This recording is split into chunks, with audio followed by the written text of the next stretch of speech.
우리 계속 지금 조선시대 선조왕에 대해서 배우고 있지요? 네. 지금 초급필 한국사 1일 1독해 연결해서 계속 나오는 게 오늘은 지금 비주얼 싱킹 가지고 한번 해보려고 해요. 비주얼 싱킹, 초능력, 초등 한국사. 여기에서 저희가 13번부터요. 18까지 연결하면은 저희가 임진왜란에 관련된 내용으로 정리가 되거든요. 그래서 그걸 한번 가은이가 같이 한번 해볼까 해요. 자, 여기 선생님이 PPT를 만들어 놨거든요. 임진왜란이 어떻게 시작이 됐고, 그건 배경이에요. 임진왜란이 시작하게 된 계기가 되겠지요. 1번, 2번, 3번, 4번, 5번으로 나갈 거고, 임진왜란의 전개 과정, 임진왜란에 있었던 내용들, 그리고 이순신 장군이 백의종군이 된 건 알지요? 네. 자기 관복을 벗고 파직하고 흰색 옷으로 입고 있는, 지금 우리 책에서 보면 15번이요. 15번에 이런 모습이 있어요. 그 백의종군일 때 정유재란이 일어납니다. 이순신이 바다를 지키지 않고 있었을 때 일어난 전투예요. 거기에 관련된 과정과 결과, 그리고 4번 다시 이순신을 다시 임명하지요. 그리고 나서 조선 수군의 활약, 노량해전, 명랑해전 다 여기서 나오는 내용이고, 그리고 나서 임진왜란이 7년 동안 전쟁이 일어났었으니까 얼마나 많은 피해가 있었겠어요. 그거에 대한 간략한 내용들, 그리고 이거를 극복하기 위해서 우리들은 어떻게 했는가 여기까지 한번 연결해 볼 거예요. 괜찮아요? 네. 자, 13부터 볼게요. 일본이 1592년에 우리나라를 침략합니다. 1592 이러고 있을 때가 아니야 라고 우리가 맨날 외우기가 편하니까 1592. 자, 국방 그때 우리 조선은 어땠나 라는 내용으로 한번 가보면 여기 오른쪽에 보면 돼요. 국방력이 약해진 조선. 어떤 내용이 있어요? 한번 글씨 읽어볼까요? 조선은 오랜 평화로 국방에 대한 관심이 약해졌습니다. 네. 또한 양인의 의무였던 군대에 가는 대신 세금을 내는 제도를 나쁘게 이용하거나 일부러 군대에 가지 않은 사람들이 늘어나기도 했어요. 맞아요. 별로 평화로웠거든요. 네. 별로 외적의 침입이나 전쟁을 겪지 않고 있었어요. 우리가 조선이 건국하고 200년 동안은 평온했거든요. 그러니까 굳이 나라를 지키는 군대가 필요하나? 그냥 이거 돈으로 할 수 없나? 라는 생각에 군대 가는 대신 세금을 내면서 전혀 우리가 국방력을 신경을 쓰지 않았죠. 그런 찰나에 자, 일본을 통일을 시킵니다. 누가? 도요토미 히데요시가. 근데 명은 지금 요즘은 좀 약해져 있는 모습이 보이지요? 네. 세력이 더 키워진 일본은 명을 정복한다는 계기로 가운데 껴있는 우리 조선을 침략합니다. 자, 일본을 통일한 도요토미 히데요시는 명을 공격한다는 이유로 군사를 보내서 어디로 쳐들어와요? 부산으로. 네, 바다를 통해서 올 수 있는 데가 부산 앞바다지요. 그래서 네. 1592년 4월에 이런 일이 일어납니다. 자, 연결해 볼게요. 임진왜란이 일어나자 조선은 어떻게 일본과 맞서 싸웠냐라는 내용이네요. 그럼 그 말은 이번에 임진왜란의 전개 과정으로 연결되면 돼요. 네. 자, 선생님이 여기 한번 읽어볼게요. 1592년 4월 새로운 무기인 조총으로 무장한 일본군은 몇 척? 700여 척의 군함을 가지고 부산 앞바다에 나타납니다.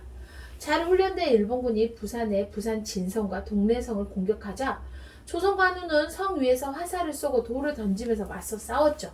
하지만 조총으로 우리가 이길 수 있겠어요? 못 이겨요. 그래서 일본군의 침략. 자, 1번. 조총으로 무장한 일본군이 어디에 쳐들어왔다? 조선. 조선에 쳐들어왔어요. 구체적으로 말하면 조선의 부산 앞바다. 굴지요. 네. 자, 일본군은 순식간에 한양을 점령합니다. 그리고 태정, 태세, 문단세, 예성, 연중, 인명, 선조. 선조는 한양을 우리 도읍지를 버리고 북쪽으로 피난 갑니다. 그런 모습은 좀 아니지요. 그렇죠? 선조가 그런 모습을 보였네요.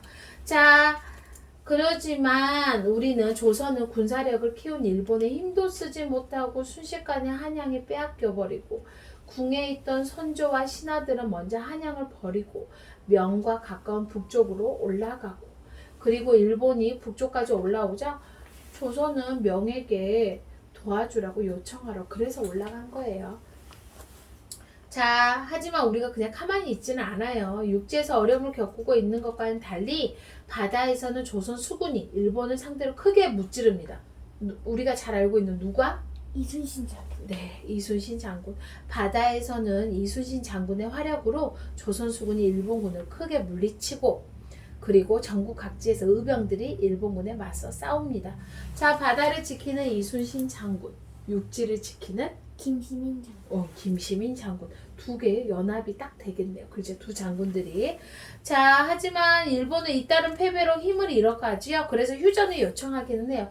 아, 우리 잠깐 쉬자. 휴전.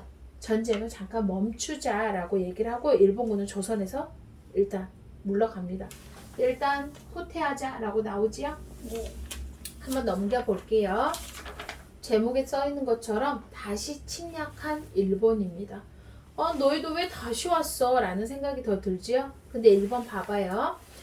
임진왜란을 겪었던 일본은 잇따른 패배로 싸울 힘도 잃고 먼저 조선한테 뭐를 요청했다고요? 휴전이. 네, 휴전을 요청했어요. 근데 1597년, 우리가 1592년에 임진왜란이었죠? 네. 1597년, 5년이 지났네요. 일본은 휴전을 제안했던 약속을 깨버렸습니다. 그리고 내가 아까 말했지요. 네. 백의종군으로 이순신이 관직에 파직되었을 때 여기 그림 봐봐요. 이순신 없을 때 우리 공격해보자 라고 써있지요. 바다를 지키는 우리 장군이 없다는 걸 알고 군사를 일으켜서 조선을 다시 침략합니다. 이해가 가나요? 그게 정유재란입니다. 네. 우리가요, 정유재란 때가 언제냐면, 정유재란이 일어나자 이순신이 없는 조선 수군은 속수무책으로 당할 수밖에 없었겠지요? 그래가지고 너무 힘들었어요. 그래서 우리나라에서 패한 전투하면 7천량 해전. 그때가 패한 거예요. 승리를 거두지 못했다라는 내용이에요. 자, 그리고 나서 그것 때문에 힘들어하니 다시 이순신을 불러들이죠. 선조가. 원래 이순신. 원균이. 맞아요. 옹균이었어요. 그리고 나서 패를 했죠. 7천량 전투로. 그리고 나서 다시 이순신을 불러들입니다. 그리고 다시 지휘하게 하죠.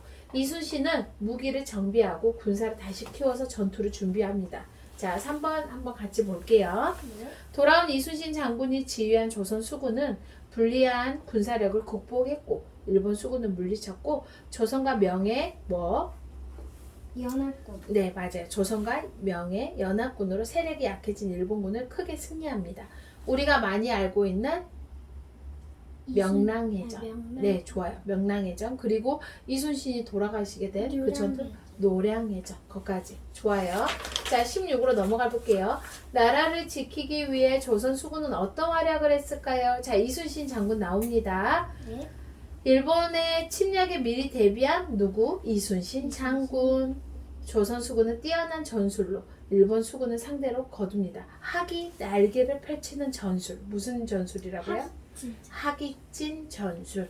자, 조선 수군의 위기가 한번 오네요. 아까 말했던 일본의 계략으로 이순신 장군을 파직당하게 했고 그리고 조선 수군은 일본 수군을 크게 패하게 만들었던 해전. 7천량 해전. 그지요? 네. 다시 선조는 임명을 시킨다고 했죠. 이순신 장군을 삼도 수군 통제사로 임명을 시킵니다. 조선 수군을 이끌고 명랑해전에서 일본 수군을 크게 무찌르고 승리를 거두지만 남은 일본군까지 마지막까지 다 죽이려고 했던 이순신 장군은 어디에서 죽음을 맞이합니까? 노량해전. 그러네요. 나의 죽음을 적에게 알리지 말라. 이 말이 여기서 나온 명대사예요. 내가 죽었다는 걸 알면 일본이 더 힘이 세지고 기가 살까봐 내가 죽었다는 걸 끝까지 전쟁이 끝날 때까지 알려지지 않았다는 내용이에요. 자, 여기도 넘어가 볼게요. 1592년 1590 그 다음에 7년 동안 전쟁이 일어나거든요. 자, 임진왜란의 극복을 위한 의병과 강군의 노력을 봅시다. 자, 의병. 조선 수군이 바다에서 맹활약을 하고 있을 때 육지에서도 우리가 가만히 있지는 않았다고 했죠. 네. 그래서 그때 적은 수로도 우리가 속해 있는 고장의 지형을 잘 알기 때문에 적은 수의 병력으로도 일본군을 끊임없이 우리가 같이 이겨내려고 노력을 했다는 거죠. 자, 의병의 등장.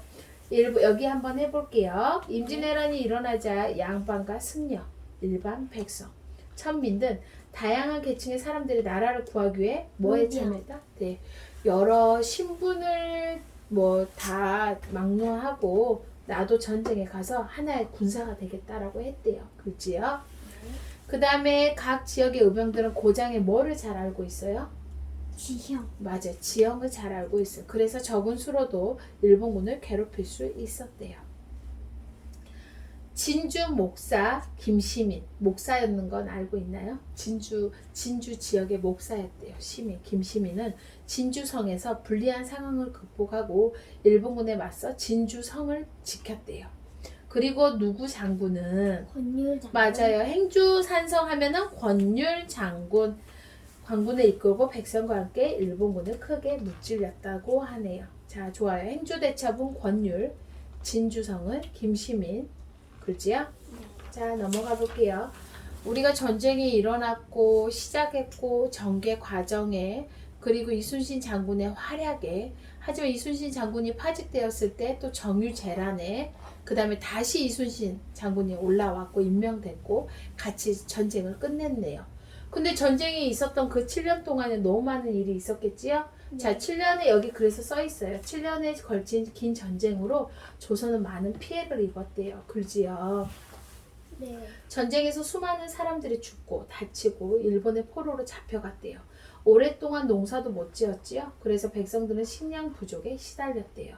조선의 조정도 긴 전쟁으로 세금을 걷지 못했고 나라 살림도 어려웠어요. 여러 궁궐들이 파괴되고 귀중한 문화재도 불탔대요. 그지요? 자, 오른쪽 한번 봐볼게요. 전쟁으로 수많은 사람들이 죽거나 다치고 일본의 포로로 잡혀갔다. 또한 오랫동안 농사를 짓지 못해 뭐가 부족했다? 식량. 식량이 많이 부족해. 그래서 전쟁은 거의 식량하고 관건이에요. 식량이 있고 없고에 따라서 전쟁을 그대로 길고 갈 수 있냐 없냐가 연결됩니다. 자, 긴 전쟁으로 세금을 걷지 못하면서 나라 살림도 어려워졌대요. 한양의 경복궁, 창덕궁 등 궁궐이 파괴되고 귀중한 문화재가 불타거나 일본의 네, 맞아요. 일본의 약탈로 유출됐대요. 자, 광해군은요, 피해 복구를 위해서 노력합니다. 군사와 성을 정비하고 국방력을 강화시킵니다. 그리고요, 세금을 제대로 걷기 위해서 다시 토지와 인구 조사를 시작합니다. 토지 인구 조사? 우리 인구 할 때 뭐 있었죠? 인구, 여기 16세 양인들, 호패 나오네요, 호패. 그렇지요. 자, 인구 조사하고 농사 지을 수 있는 땅의 넓이는 무슨 법? 대동법. 대동법도 실시됐대요. 세금 부담을 좀 덜어주었대요. 백성들을 위해서 여러 약초와 치료법을 정리한 허준의 동의보감도 같이 보급했대요. 여기까지.